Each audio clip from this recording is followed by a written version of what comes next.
Sherif, we're both excited about Rise of the Ronin, I think for very different reasons. I'm excited about it because it looks like a Team Ninja game that I might actually be able to get into. It looks like a Team Ninja game, full stop. So that's why I'm excited about it. But yes, you're right. It seems like with this one, they are trying to bring in more of the non-Team Ninja crowd into this party of masochism. Which brings us very neatly to our first point in our list of 5 reasons why you should care about this game, even if you're a casual, even if you don't care about Team Ninja games, even if you looked at Nioh and thought, nah, that's not for me, that looks well too hard. It's basically me.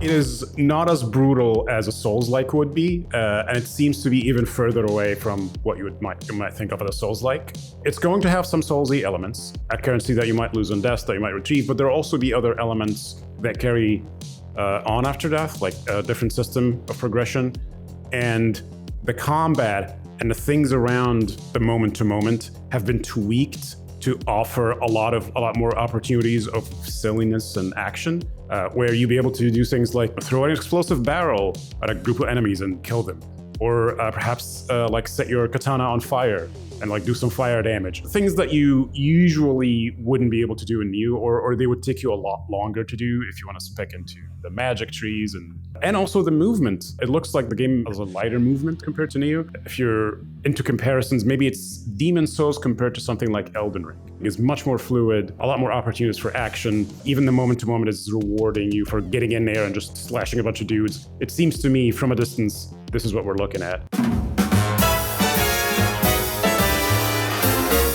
I'm one of those lunatics who tried many a time to get people to play Nioh and Nioh 2.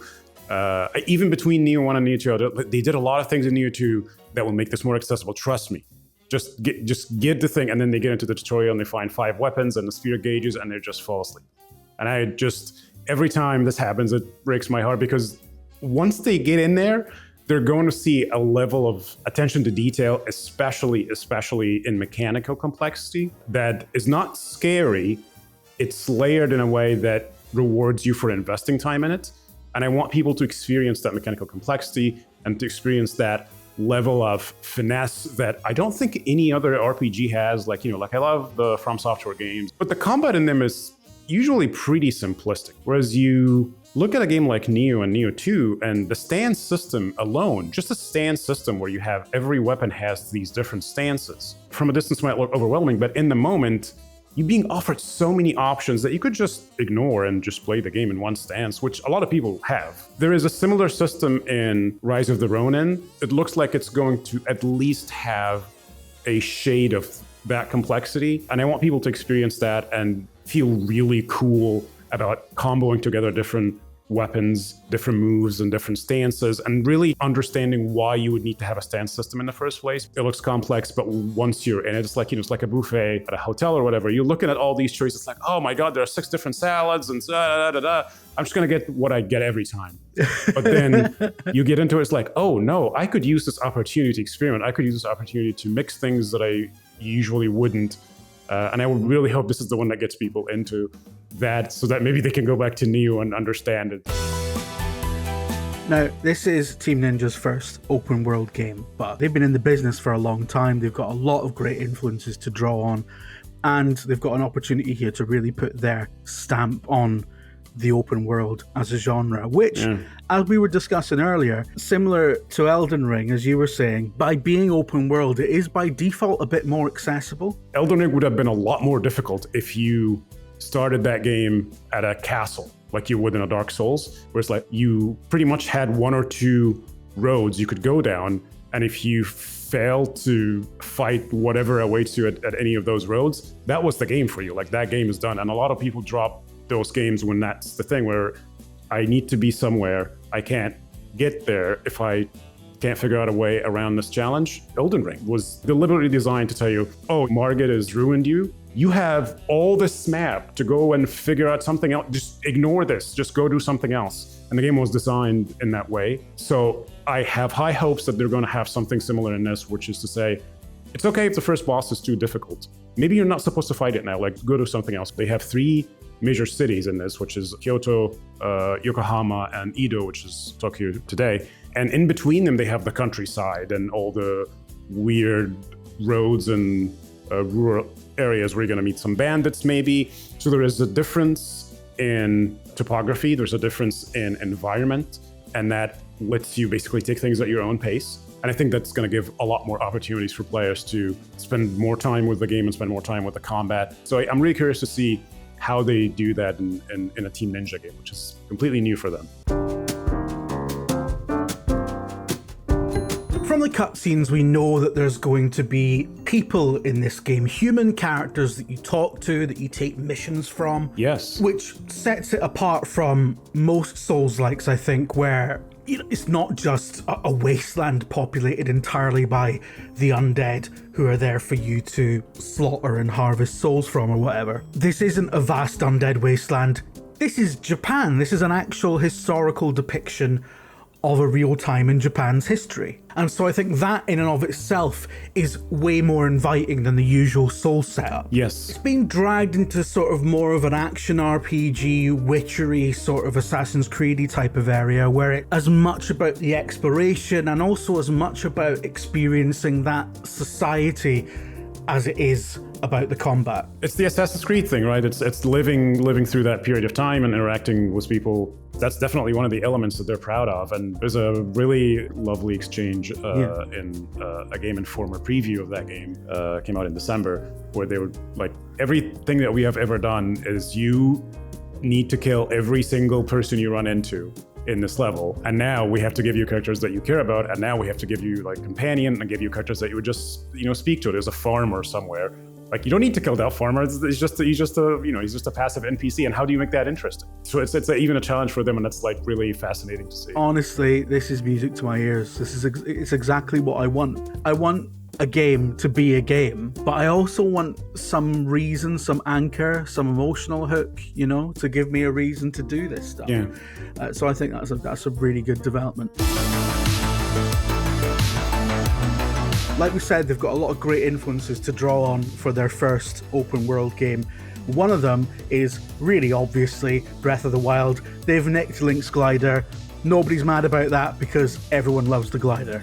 Before you get into the fancy glider business, there is a horse, which really drives home this open world situation that we're in. There's a horse that you can just use to traverse the open world, and there's a glider for even faster movement. But the glider is also used in combat, so you could imagine yourself, or at least I'm imagining, really descending onto like some fool to break their neck or break my own foal with the glider, or using it to get to rooftops or sort of ambush. There's even a grappling hook, sort of like Sekiro, which is another thing. Like, the traversal in this game is even beyond just using it to quickly get somewhere. Traversal seems like it's going to offer opportunities in combat and approaching situations that I don't think any of their other games had. Yeah. And that's really exciting because, like, oh yes, I love traveling fast across the landscape. Oh, I've been here before. But also, okay, what if I use this to approach the situation in a way that, like, you watch someone play Neo, there's only really one way to play Neo. You pull out your bow and arrow, you shoot people who are overwatching, and then you deal with people in melee, and then you move on. Yeah. This game's like, no, I'm just going to do something different. Maybe I'm going to start at the top, or maybe I'm not even going to get into this. I'm just going to shoot everyone from a distance, because remember, this is like the end of the Edo period, so firearms are a thing, and they're more advanced than they were in the Neo days. Yeah. So you can conceivably snipe everyone like it's a Far Cry game, and then just go in and clean up. Yeah. So that's also an interesting thing to consider in the context of a Team Ninja game.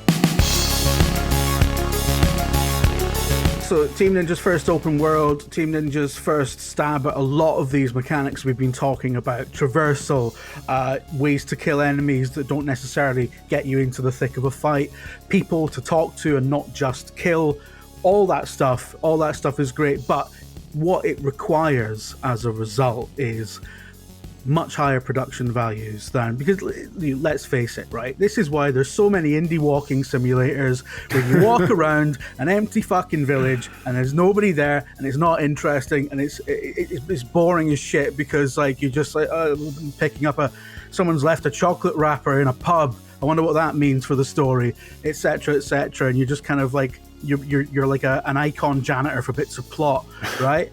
It's fucking easy to make games without people in them, but now they're making a game with people in it, and therefore this is like their long overdue push into proper AAA production values, which is exciting because they have the pedigree, they have the game design chops, and this looks like, well, it's going directly head to head with Dragon's Dogma 2.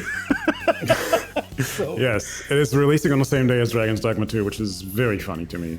But yeah, the engine looks to have been given the biggest upgrade to allow them to do this open world stuff that we're talking about, having NPCs, historical figures, almost like an Assassin's Creed game, historical figures that from that era that will be in the game, and you can choose to either protect them or kill them. So yeah, sort of like almost have like a little bit of agency on how history unfolds in that world. So they're doing a lot more than a Team Ninja game does, which by comparison, you go back to Neo, and I love those games, Neo 1 and 2, but they are almost always combat focused, and they're laser focused on one very specific experience. There's not a lot of fluff around it. But by going open world, they have had to build all of these different systems because they need to make this game inviting to a lot more players, which, you know, you can pitch it to someone as a more challenging or a more rewarding Assassin's Creed. What's the term for that? Touristy, like a... Digital tourism? Digital tourism, thank you. There's an element of that I don't think they've even harped on too much in their marketing. But yeah, like the game just looks to be several steps up from what you would usually expect in a surprising way. And that's super exciting because I don't think it will just be another open world game with middling combat and okay voice acting. I think it's gonna have an edge and a bite to it, like a Team Ninja game would. And that's really exciting because it could show like people in the same way that Elden Ring showed people, oh, you can do open world without the icon bar, which is, again, was like before it was like, can we though? Yes, you can. So this could show them a different path forward or like invite people in a way that those games couldn't figure out. And that's super exciting to me.